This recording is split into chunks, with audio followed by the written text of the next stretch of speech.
Capítulo 2. Chris y Nancy. Chris Benoit y Nancy Toffoli, amantes de la lucha libre, nacieron el mismo día, el 21 de mayo. Él en 1967, ella 3 años antes, en 1964.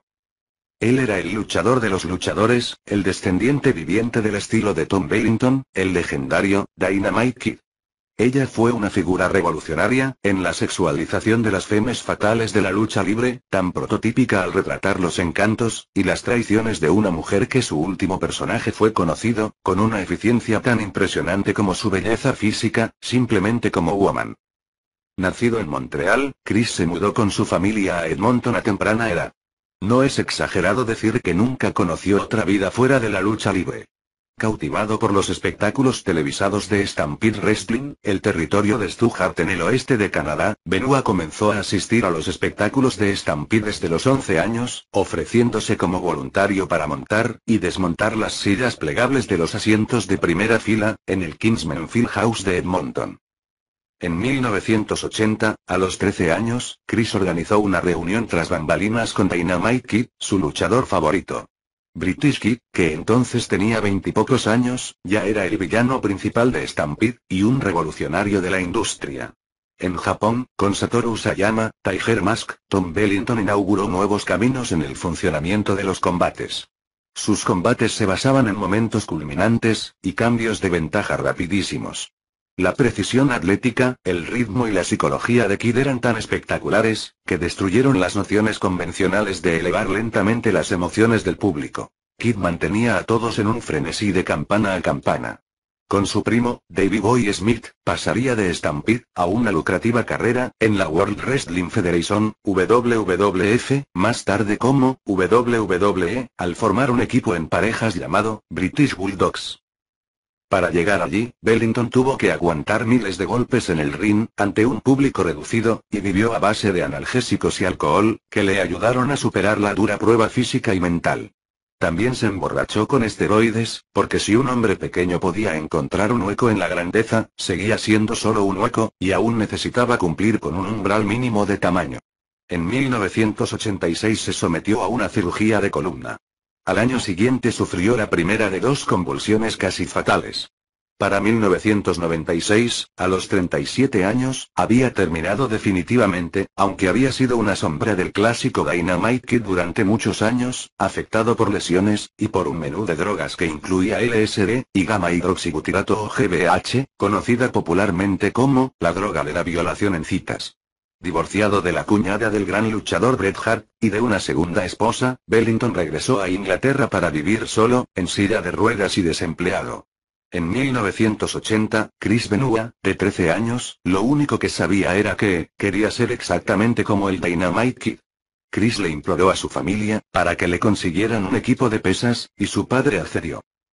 Flaco pero decidido, levantaba suficiente peso, y tomaba suficientes esteroides para superar los 90 kilos, llegaría a medir poco más de 1,73 centímetros, bastante bajo para ser un luchador estrella, y pesaría alrededor de 100 kilogramos, a veces más, en la cima de su carrera.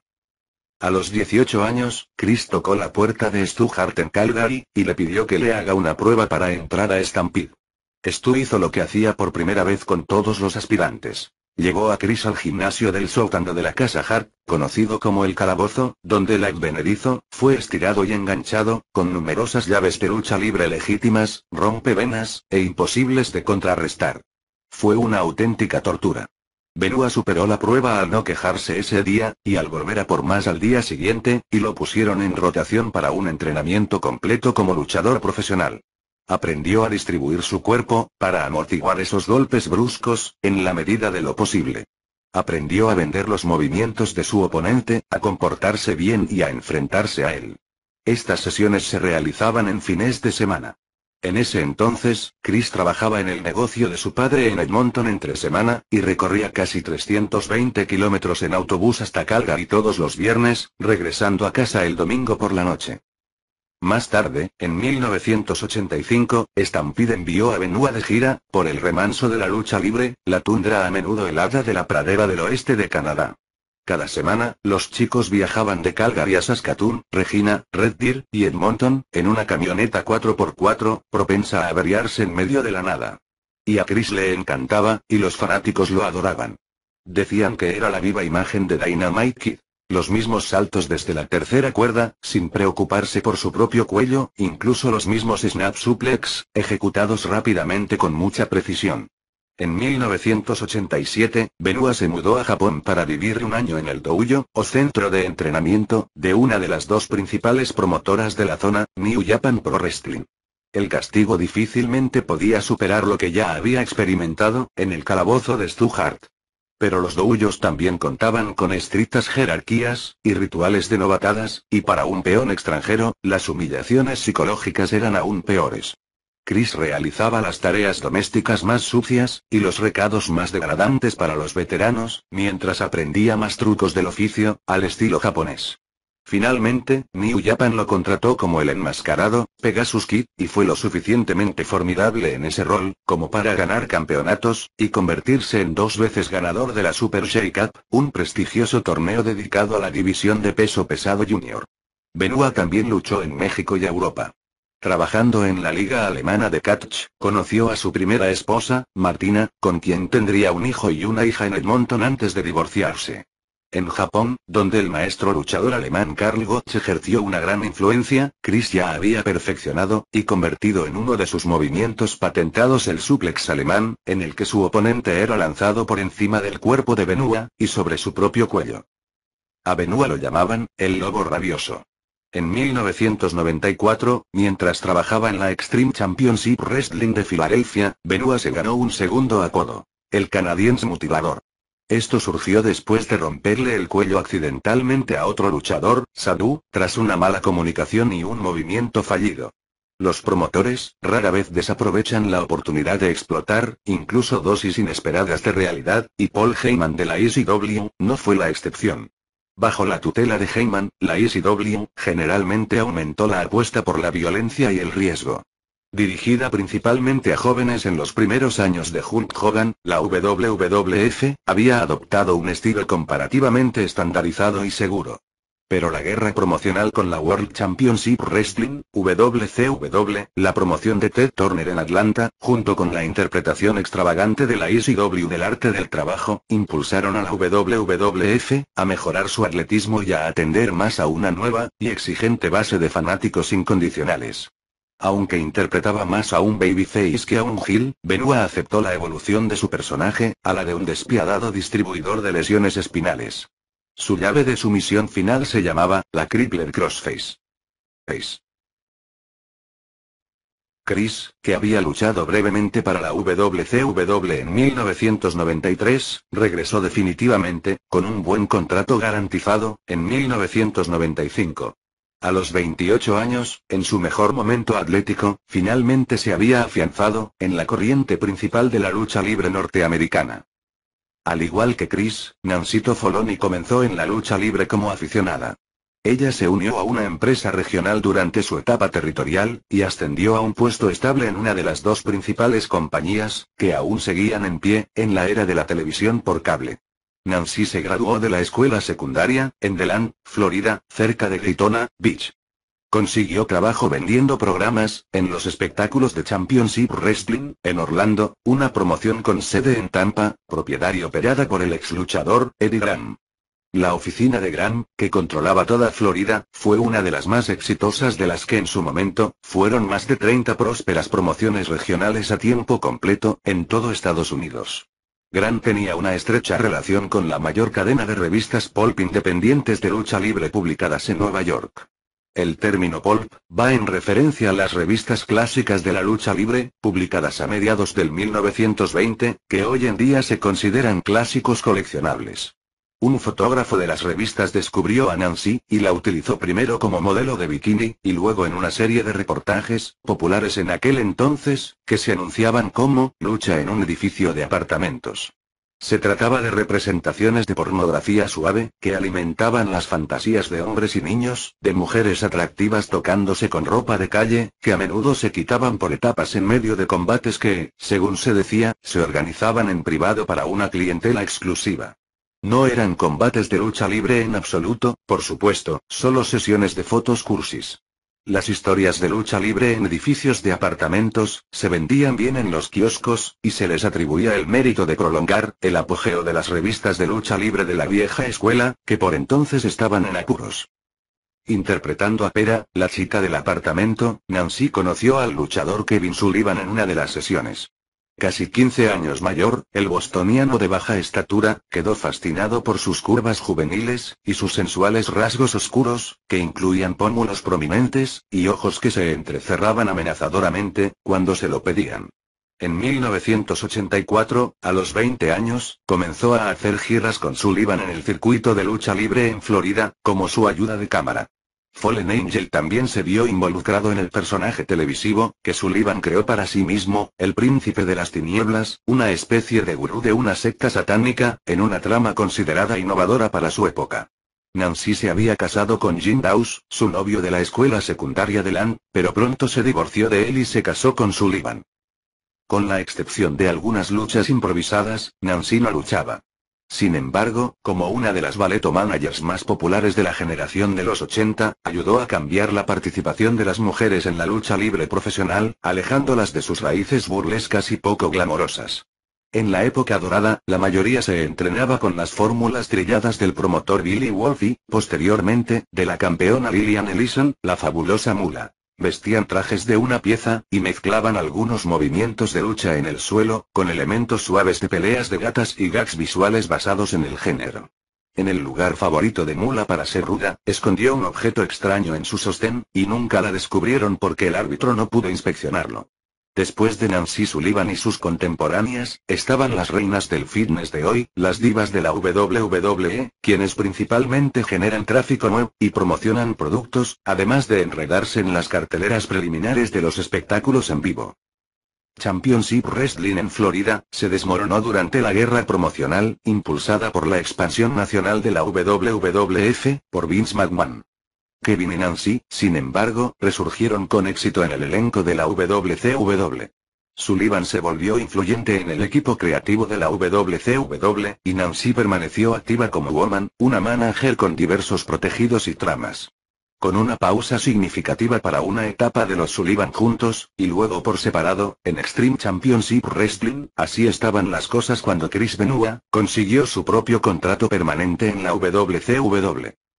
Lo que sucedió después fue un momento clave, en la aparentemente ilimitada capacidad de la lucha libre, para imitar la vida y el arte.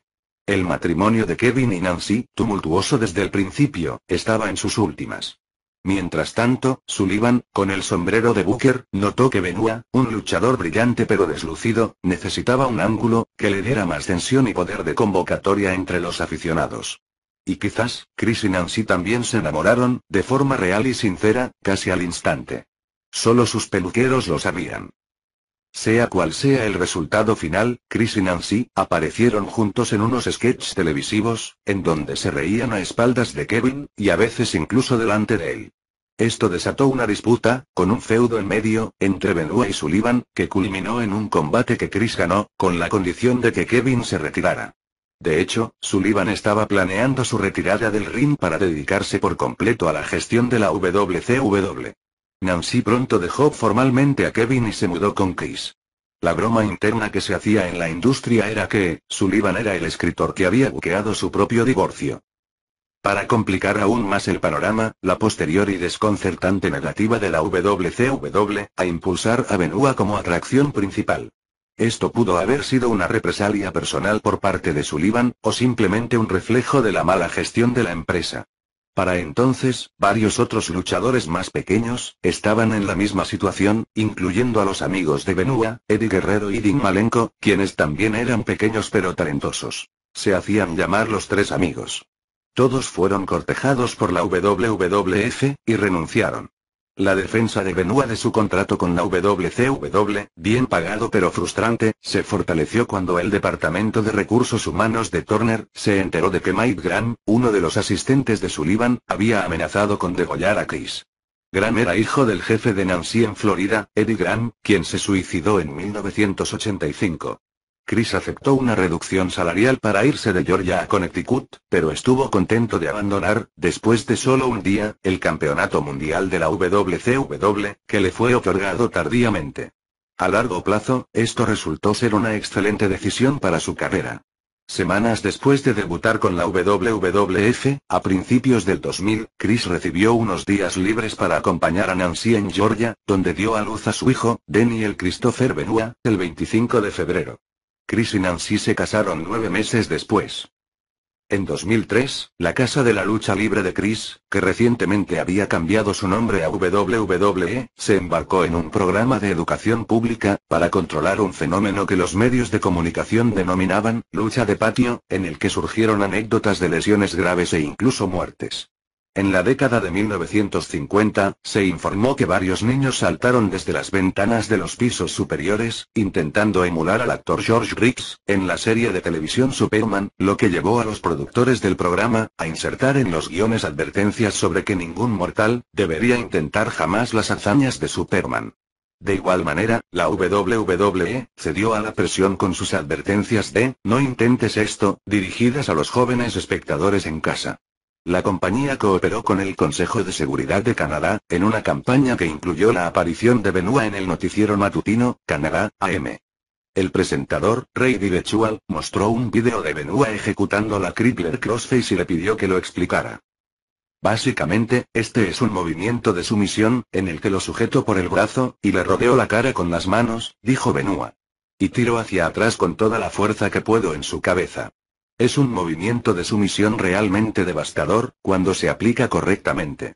Pero hay muchos niños en el patio que nos ven hacerlo, sin entrenamiento, sin experiencia, sin idea de cómo aplicar la llave. Entre los niños, ¿qué podrían hacerse entre ellos si intentaran este movimiento?, preguntó Virtual. Oh, podrías desgarrarte el manguito de los rotadores. Podrías dislocarte el hombro. Daños graves en los nervios, daños en la columna vertebral. La WWE creó un espacio en su sitio web, con consejos para padres. Un artículo en la revista WWE mostraba cómo Benoit ejecutaba la Crippler Crossface, posiblemente la llave de sumisión más temida del deporte. Al tirar la cabeza hacia atrás, el cuello de la víctima se encuentra en un punto de tensión severa, y las arterias carótidas y las venas yugulares quedan parcialmente seccionadas, privando al cerebro de sangre valiosa.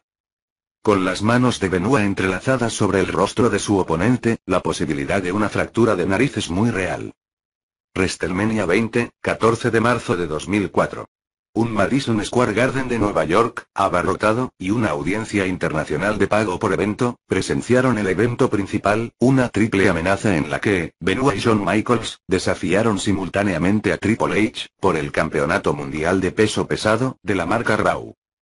24 minutos después del brutal duelo entre los tres, Michaels lanzó su movimiento final, la Superkick, denominada también como Switch in Music. Benoit se agachó, y Michaels salió volando del ring. Esperando a Benoit por detrás, Triple H intentó hacer su golpe de gracia, un piledriver de cara llamado Pedigree. Pero el lobo rabioso giró y lo revirtió, agarrando a Triple H con su propio movimiento final, la Crippler Crossface. Triple H se aferró a las cuerdas para forzar un contraataque, pero Benoit logró rodarlo de vuelta al centro del ring, y el campeón no tuvo más opción que rendirse. Tras luchar durante 18 años en cientos de escenarios, grandes y pequeños, en 3 continentes, Chris Benoit era campeón de la única franquicia de lucha libre profesional, verdaderamente mundial. Al recibir el cinturón, el rostro de Benoit se llenó de dolor, alegría y asombro. Eddie Guerrero, que anteriormente en el show, había defendido con éxito el campeonato de la WWE, el título principal de SmackDown, entró al ring. Los dos mejores amigos se abrazaron entre lágrimas. El padre de Chris, Mike Benoit, y sus hijos de su primer matrimonio, David y Megan, habían volado para el espectáculo, y se subieron a las cuerdas para unirse a la celebración. También lo hicieron Nancy y Daniel, que acababa de cumplir 4 años.